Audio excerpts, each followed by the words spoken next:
Ngayon, nagbabalik. Anjing Marquez Vlog. Ngayon nga pala, samahan niyo akong magkabit ng sticker para sa 15 gallon tank natin. Bali, 8 peraso ito. Bali, ang ilalagay natin ito ay blue background. Bali, pinturahan na lang natin yung likod. Tapos dito sa mga 15 gallon, ito ilalagay natin. Ito, sticker na to. Ayan, sige, lamon. Bali, kung nakapansin nyo yun, yung mga elbow. Ang gagawin natin dyan, ito mga tank natin, iisang filtration yan. Dito natin ilalagay. Isang filtration. Para isang pihit na lang niya ay nagpapalit na lahat. Para hindi tayo masyadong pagod pag nagwa-water change.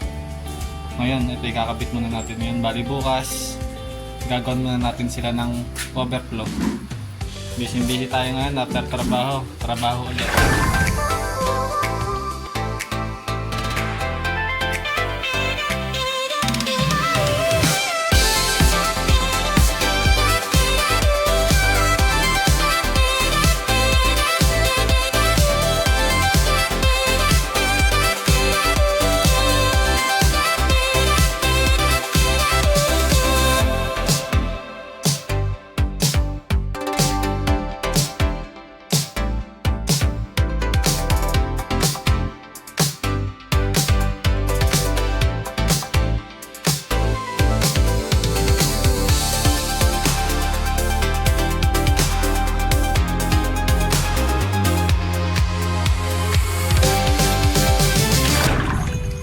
Yun, at ngayon lang kami natapos after 2 hours. Ayun, natapos namin yung 15 gallon na sticker. Ito yung kalat namin. Pagod na pagod siya. Bali, may naiwan na isa, kinulang pa. Tapos ang aking order. Ito, meron na rin. Tapos ito, pipinturahan na lang natin ng blue. Ayun ang setup natin. 15 gallon.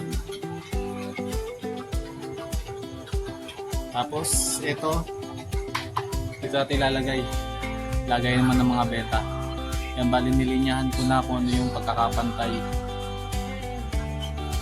Bali, tapos ito yung mga, kung makita nyo may mga elbow. Yan, ang daming elbow niya. Bali, ang plano ko dyan, yung isang pihitan lang, lahat yan nagwa-water change na. Para less hassle.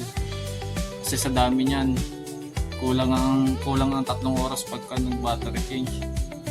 Tapos kukot ko rin pa. Bali, pag isang pihit, kukot ko rin na lang, automatic nagwa-water change na.